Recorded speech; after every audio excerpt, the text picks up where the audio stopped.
today is upsizing. Being the world's biggest movie town is not enough. The City of Angels has spent the last 9 years becoming the home of electronic entertainment by being home to E3.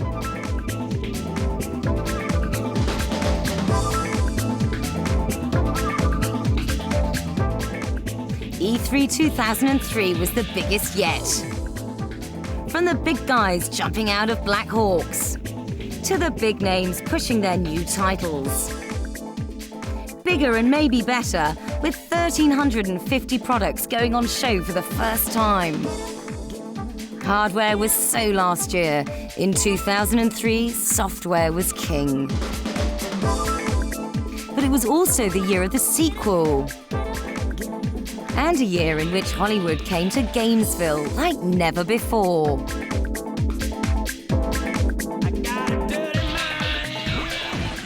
Welcome to the Edge E3 experience. From E303, we'll be bringing you the games of the show, the titles that got our attention and deserve all of yours. Going to the movies E3 style, from the Terminator to the Matrix. And getting a move on, E3 gets mobile and mobile gets heated.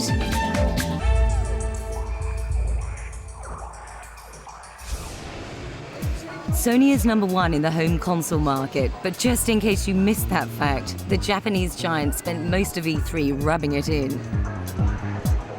It started with its PowerPoint media presentation. So what are the next steps? And carried on with its massive $1 million stand.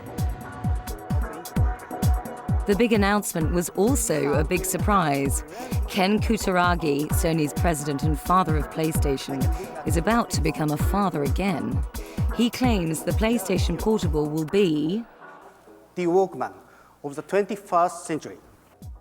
At the moment, there's nothing to see but this disc. But the announcement alone knocked back Nintendo's share price. All the same, Portable is new ground for Sony, so it will be the one with the catching up to do.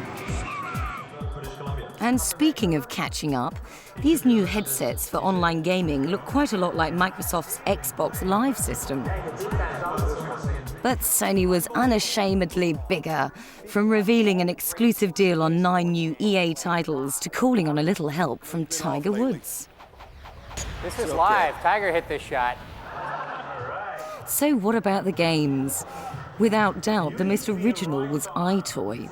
It had people lining up to wave their limbs about. Jak 2 Renegade kept its stand busy. Word is you're out to join the fight for the city. Naughty Dog's follow-up to Jak and Daxter is expected out later this year. Excuse me, sir. Don't you mean surrender or die? Rise to Honor comes from Sony's own studios in the US. Its main selling point will be Jet Li, who was extensively motion captured for the game. Let's get this mission done and get the hell out of here. Siphon Filter, the Amiga strain, will be online with 4-player cooperative play. Anybody's race, ladies and gentlemen. And of course, there was Gran Turismo 4. Bigger, louder, lusher, and online.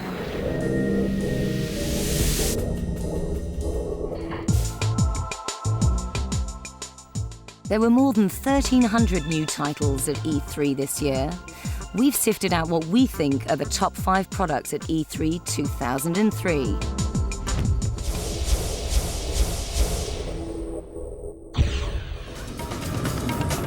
At number 5, a game that will cure you of the idea that RPGs are all hit points and hobbits. Sudeki from Climax takes the tried and tested RPG format and pumps it full of steroids. This game isn't standard sword and sorcery fare. Sudeki's story is about 2 worlds, the light world and the dark world, which have been locked in a war for ages. Now you play as 4 heroes from the light world. As you play the game more and more, you find out that you, the people of light world, are the bad guys. And you are stealing the light from the dark world. and the oppressing them. So it's a classic story of it isn't always the beautiful that's good automatically. Sudeki gameplay is really, really unique. We've got really two levels of gameplay. We've got real-time gameplay, where everything you do happens in real time. And then whenever you open a menu, the game slows down to this cool bullet time. So you don't pause the game when you're choosing to use items, use spells and skills. Instead, Turning up its nose at turn-based combat has helped create faster and more immersive battles, better suited to console gaming. I mean, Microsoft said at the outset what they wanted to do was Final Fantasy real time, and they look pretty much to have achieved it, to me, which is great.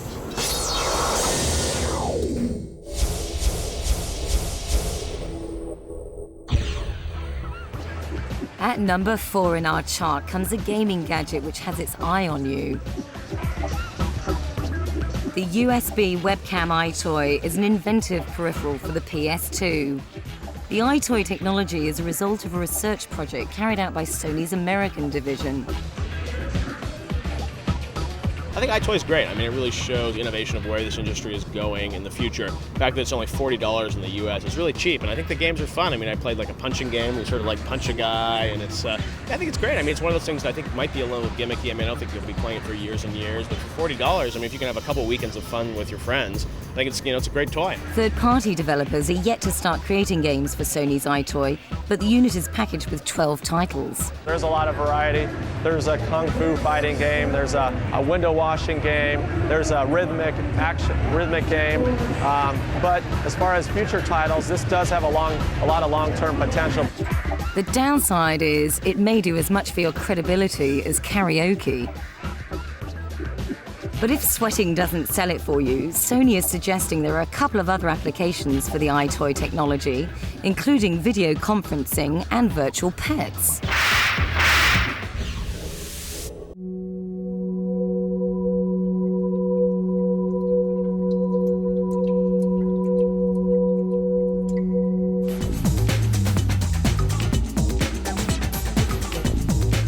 Hollywood, Los Angeles, California.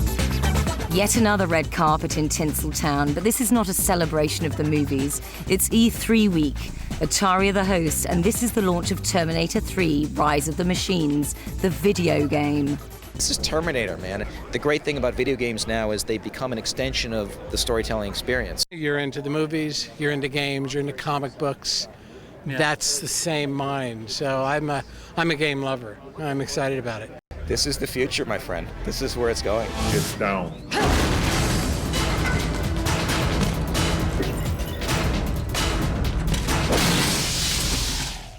The Terminator is proof that movies and games are now integrated like never before. And Hollywood is all too happy to embrace a $25 billion game industry to expand its franchises. I think that the video game adds a lot to the mythology of the Terminator. Because now you can not only just watch the movie, but you actually can, participate. If you play the game, it makes you more interested in seeing the movie, and if you see the movie, it makes the game a much richer experience to play. These might be new ideas to some of Hollywood's A-list, but at E3 2003, the Terminator game was just the beginning. What is thy bidding, my master? Star Wars, James Bond, Lord of the Rings, and Spy Kids, to name a few. But I need to save Carmen. I like being in the video games, I like being toys, I like being in the movies. It's all fun. What's great about the video game is I can't kill Daryl in real life, but in the video game, I can. There was also the resurrection of old classics like Tron, The Italian Job, and The Seventh Samurai. Games and movies have been feeding off each other for years with mixed results. The change now is in the quality of the licensed games. Regarding games and movies, I mean, we've always had kind of a bumpy relationship with Hollywood. We had that whole Sillywood merging that was supposed to happen like 5 or 10 years ago. And I mean, now we're at the point where some cool stuff's starting to happen. Now what's happening is there's real collaboration between Hollywood and the game industry. So it used to be that game makers would just get a movie license and all they could do is really just put the movie name on a box of just some average game. But now, I mean, you're having directors like the Wachowski brothers with The Matrix or Peter Jackson with Lord of the Rings actually say, we want to partner with these game companies and actually, create incredible experiences that sort of add to the fiction of our movies. Damn, not who I was hoping for.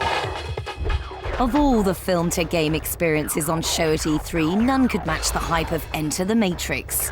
And no one has done integration like the Wachowski brothers. The Wachowskis had a piece of story to tell that they didn't really have time for in a 2-hour movie, where they would have told it if they had a 3-hour movie, and we get to do it in the video game. They wanted to make the video game directly related to the movie.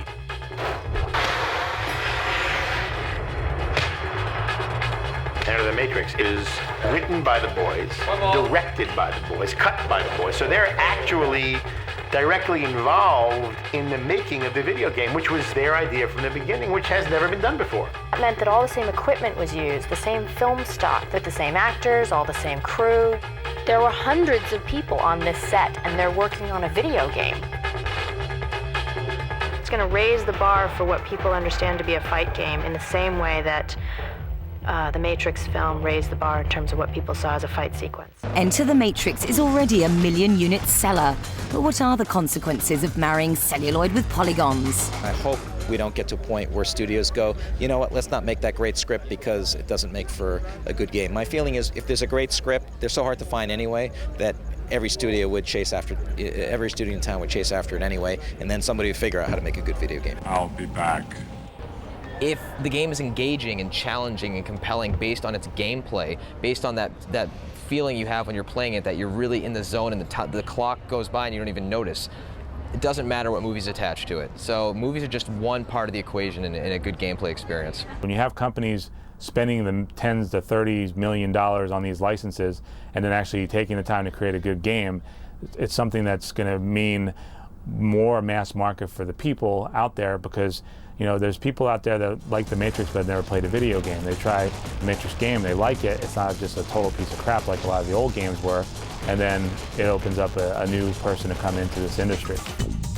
As E3 commits to LA until 2012, it seems that video games based on movies have finally come of age. The phrase all license and no gameplay no longer applies, and a host of games in this genre can now claim to provide high-quality game experiences in their own right. E3 2003, the video game industry changed.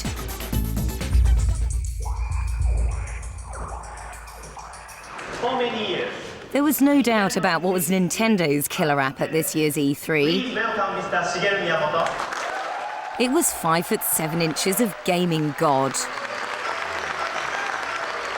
But most people saw Miyamoto-san's accessibility as a sign that Nintendo feels things aren't going well. Time with Mr. Iwata, who's the new president of Nintendo, and there's no question that I think Nintendo understands that they've had trouble, and I think there was a mea culpa there. Even the announcement of Metal Gear Solid, the Twin Snakes, didn't set the crowd alight. Thank you, Snake. But the cash-rich corporation is talking itself up. Nintendo has never been more focused, never more determined, never more willing to take risks, and we will not retreat.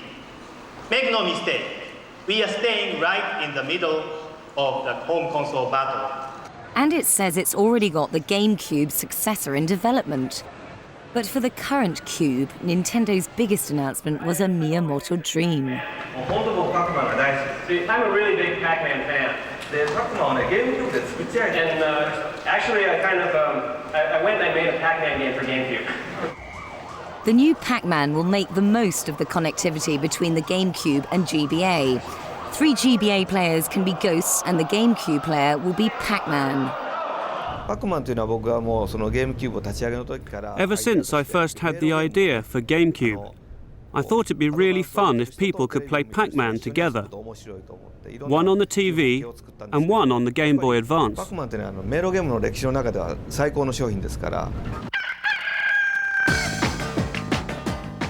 Other games of note weren't all first-party work. Billy Hatcher and the Giant Egg was one example. This effort from Sega is from Sonic creator Yuji Naka.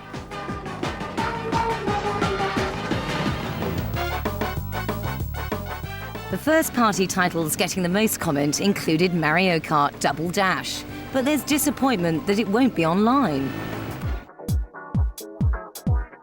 Pikmin 2 with its 2-player mode is arguably what the first Pikmin should have been. And finally, F-Zero GX is the latest in the series that started on the Super Nintendo. It's expected in the UK in October.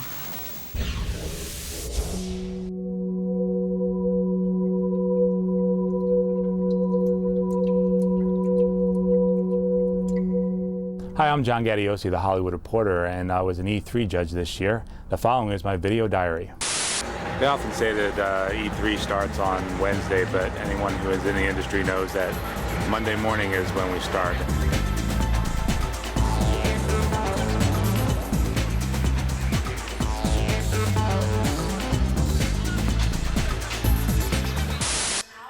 Monday night we had the Xbox party, which was extremely underwhelming. The biggest games that Microsoft showed were the Halo 2, which was the first playable demo ever. But Halo 2 is another one of those games that looks amazing, but yet, again, we're going to have to wait. They're saying now it's not going to ship until fall 2004. Up bright and early the next day, non-stop press conferences on Tuesday. Starting off with Sony. They really know what they're doing, and Sony has the lead, and I don't see any reason for them not to give up that lead. Then we moved on to Nintendo, which had a pretty bad press conference, actually. It was very underwhelming. It's kind of seemed like they were trying to convince people that they weren't going to get out of the business, which everyone keeps saying that they are, or at least they should. Following that was N-Gage, which by far was the worst, most ludicrous waste of time in terms of E3. Nokia has no idea what they're doing. And it's very obvious for trying to sit through that press conference that they're just clueless. Here we are at E3 day 1, 10:30 a.m. and already done a lot of walking. This show, just like every show, is very loud and very noisy and seemingly endless.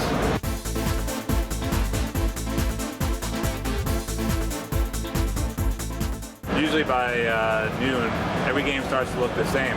Fortunately this year, most game companies have started showing us stuff early, so it's not as bad. Gran Turismo 4, Sony held 2 press conferences. The only bad news is that the game's not going to ship this year. The good news is the game is amazing. It blows away Gran Turismo 3, and it blows away anything else on the show floor in terms of racing.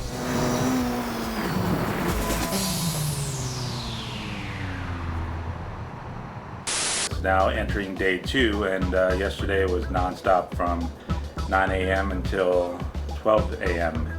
Start off the day by going over and seeing one of the best games of the show that I've seen so far, and that's Half-Life 2. Amazing graphics, lifelike characters, great animation, and looks like a whole new way to do first-person shooting. Tonight we'll have dinner with Dolby and then the big Sony party. So I will catch up with you later.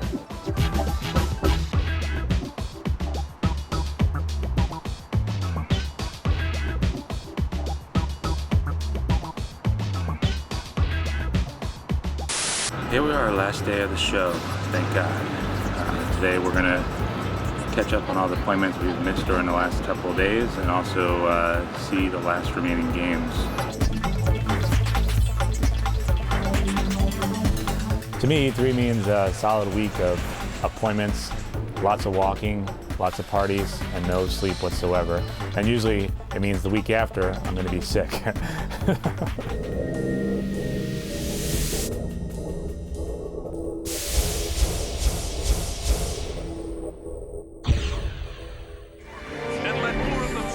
At third place in our E3 top 5, it's the return of every Xbox owner's favorite cyborg.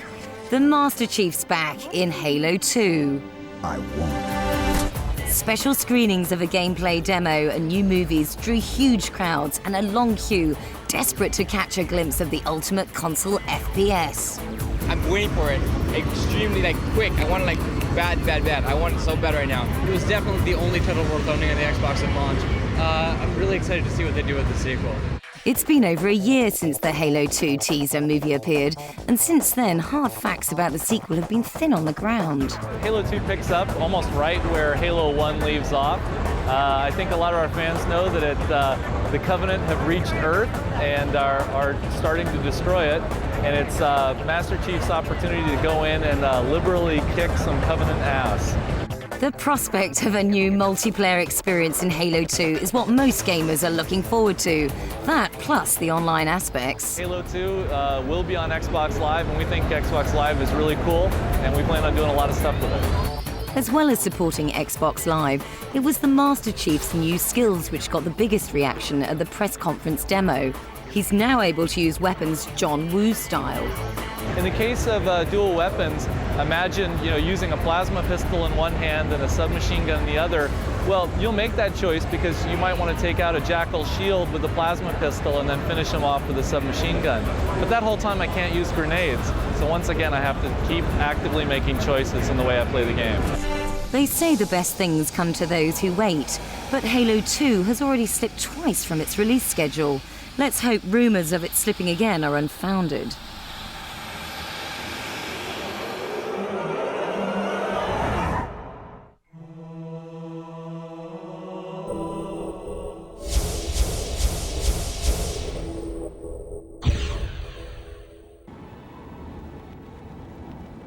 At an E3 that showcased more sequels than ever before, our number 2 title is the latest installment of the original stealth actioner.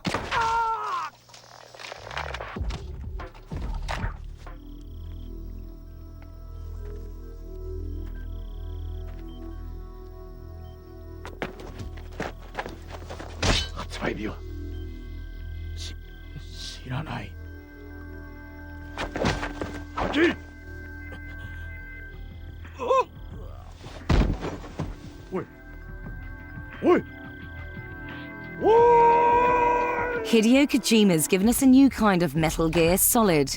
The claustrophobic interior locations of Shadow Moses Island and the Big Shell are replaced with a lush jungle. This is Solid Snake meets John Rambo. Unfortunately, no one could get their hands on the game. It's only on video, so we don't actually get to play the game. So it's always the Metal Gear Solid game, just sort of shrouded in secrecy. And what we've seen looks great, but I don't really know how it's actually going to play. Konami have released information about new gameplay features, though. Snake's gonna have to survive on food he can catch, hence the subtitle, Snake Eater. That's got to be the dodgiest name at the show, hasn't it? Metal Gear Solid 3 Snake Eater. And there's new dangers provided by the jungle environment. An entirely new engine has been designed for the game. The MGS2 engine wasn't up to the job. It was designed for sneaking around on man-made surfaces and pressing up against flat walls. A jungle environment is much more random, so the new engine will take that into account. Rumors at E3 also suggest that Metal Gear Online is in development, and this new engine would give greater flexibility to explore that aspect. Our number 2 game for E303 will be released in 2004.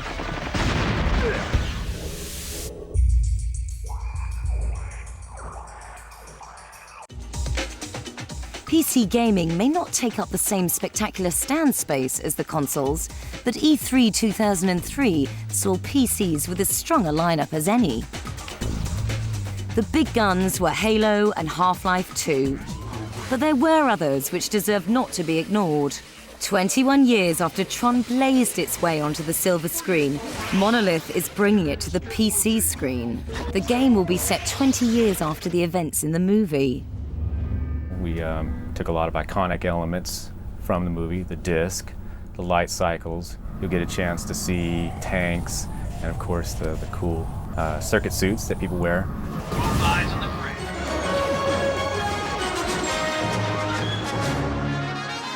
bridge. Away from most of the public, LucasArts was showing off a Star Wars Galaxies that's tantalizingly close to completion. We've got, full beta with full servers. We're actually starting to get the economy going and seeing, what the last 3 years of development is actually culminating into. It's a very, very exciting time. And the Star Wars Galaxy isn't the only universe fighting for gamers' attention. Set in a parallel universe 500 years after the events of EverQuest, EverQuest 2 will take players back to the world of Norath, only this time with a radically overhauled game engine. Not to be numerically outdone, NCSoft are bringing out Lineage 2. But this title's a prequel to the world's most popular online game. Lineage 2 is set 150 years before the original.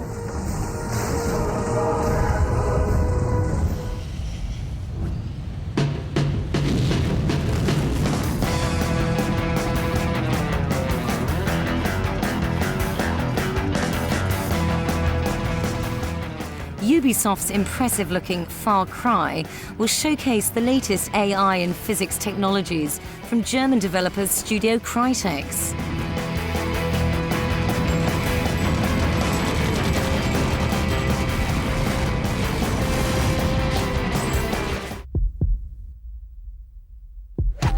And Half-Life 2's engine will be powering the blood-sucking in Activision's Vampire: The Masquerade Bloodlines.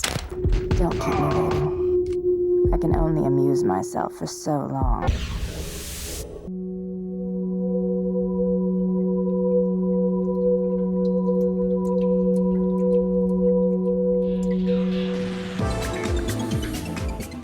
At this year's E3, the focus was on mobile gaming like never before. And the company driving that the hardest was N-Gage creator Nokia. You could almost taste its first-timer enthusiasm at its E3 press event. Released from the single-player cocoon into multiplayer games. What the audience really wanted to hear was how much this game deck, phone and MP3 player would cost. With the games costing $30 to $40 on top, the $299 price tag was more than many were expecting. As a standalone $299 price point for the hardcore and active gamer, we think it's right. This isn't for Susie's 6-year-old, it's not for the casual masses, and it's not a toy. This is a sophisticated gaming machine. But there's also the problem of competition. The N-Gage will be released worldwide in October this year, which at least gives it a head start on Sony's plans for its PlayStation Portable. The PSP won't be out till late 2004, but it will be a powerful rival. Its hardware will produce Dreamcast quality graphics. To fit PSP's small body, we created a new and small optical disc. It has a capacity of 1.8 gigabyte, 3 times larger than CD-ROM. We are planning for the display to be a TFT LCD monitor. We haven't yet decided on the size. Until the PSP is born, Nokia's strongest rivals are the GBA and GBA SP. Nintendo says it's not especially worried. Nokia's product is definitely being looked at, but we think that it's more convenient to have separate products for your telephone and games console. But like everyone in this battle, Nokia is putting on a brave face. We're creating a new category, and products like PSP are really playing, into an existing market with the Game Boy Advance SP, and we're trying to create an entirely new category in an online multiplayer mobile connected device that really is just connecting people everywhere. Whatever the competitors say about hardware, these mobile gaming machines will sell on the strength of their games. The N-Gage has titles like Tony Hawk's Pro Skater and John Romero's Red Faction. It's very powerful, and it's got great graphics, real nice resolution, color, and everything. Nintendo's show of handheld titles this year included Final Fantasy Tactics,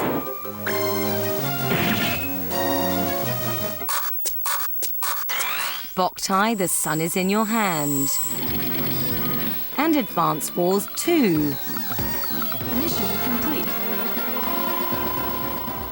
While the mobile war is being waged, gamers are the only guaranteed winners.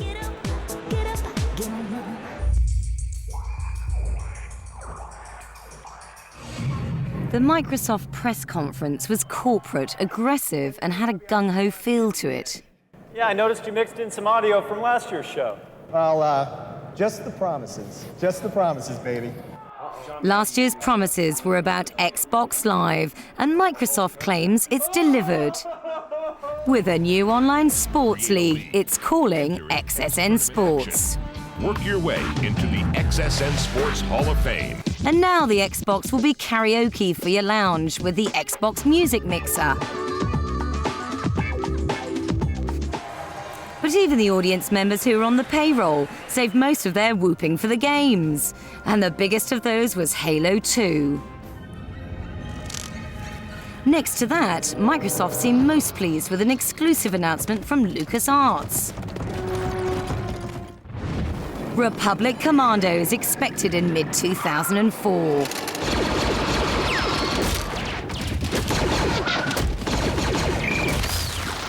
On a lighter note, Grabbed by the Ghoulies is the first Xbox exclusive game from Microsoft acquisition Rare. It's a beat-em-up adventure game which should be released in late 2003.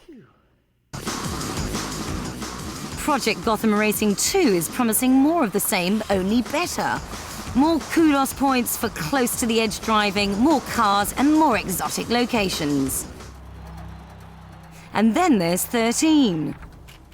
This Ubisoft title isn't an Xbox exclusive, but the console's power should make the most of its cel-shaded cartoon styling.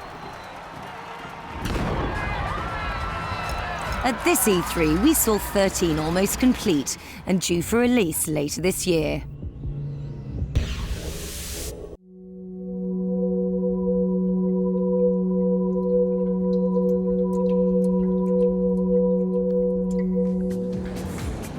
Even E3 can't please all of the people all of the time.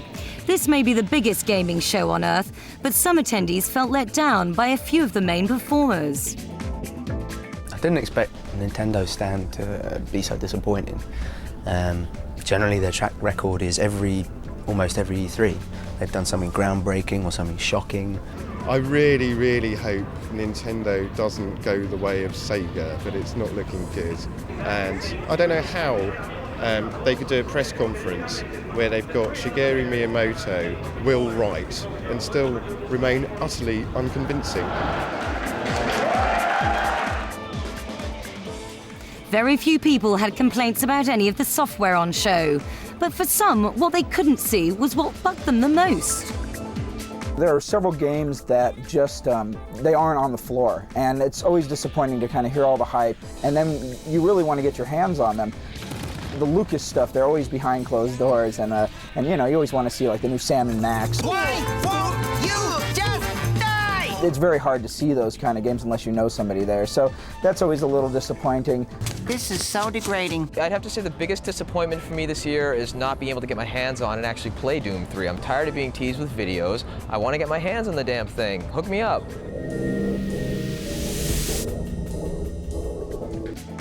Time for a little positivity. Let's leave our disappointments behind and show you some of the titles we loved but didn't quite make it into our top 5. Gran Turismo 4 will be back on the PS2 and online when it's released later this year. It divided those who watched and played it about how significantly different it looks from GT3, but those who love it say it will be driving perfection. The Prince of Persia series set the games world alight in the 90s. Ubisoft's latest version, Prince of Persia: Sands of Time, looks delicious and is already getting very positive previews. Armed and Dangerous is an Xbox and PC title from LucasArts, which claims it's based on a true story. But after the appearance of droids and half-animal opponents, you quickly realize this action-adventure doesn't take itself too seriously. Did you see that? We're gonna be legends. So what did make our top 5? Here's a reminder before we reveal our number 1. At number 5, Sudeki is a magical RPG for the Xbox. It earns its place for originality and good looks. Big Brother isn't watching you, but your PS2 is. Making it to number 4 on the strength of its innovation is the iToy from Sony. The sequels kick in at number 3 with Bungie's crowd-pleasing Halo 2. And not quite sneaking into the number 1 spot, Metal Gear Solid Snake Eater is Konami's 3rd and our number 2.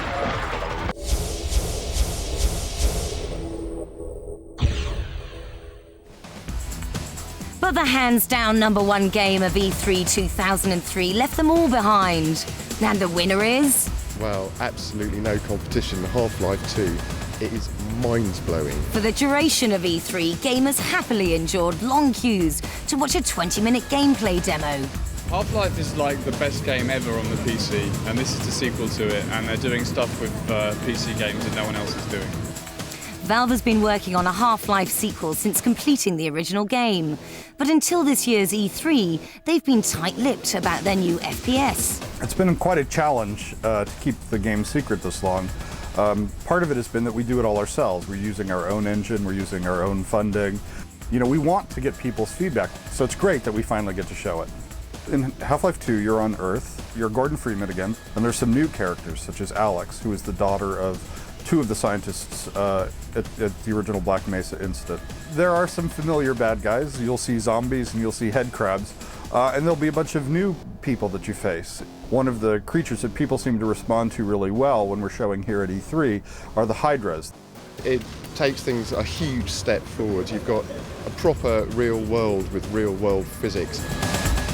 To create those real-world physics, Valve has ditched the previous game's engine and designed the new Source engine from scratch. We have an integrated materials and physics system. This gives us the ability to create gameplay that just hasn't been possible in PC games before. So we build the world out of these materials. So wood looks like wood, it sounds like wood. If you scrape something across it, it behaves like wood. If you shoot it, it fractures like wood. And you know, that gives us a basis for building a lot of gameplay. Half-Life 2 is released on the 30th of September.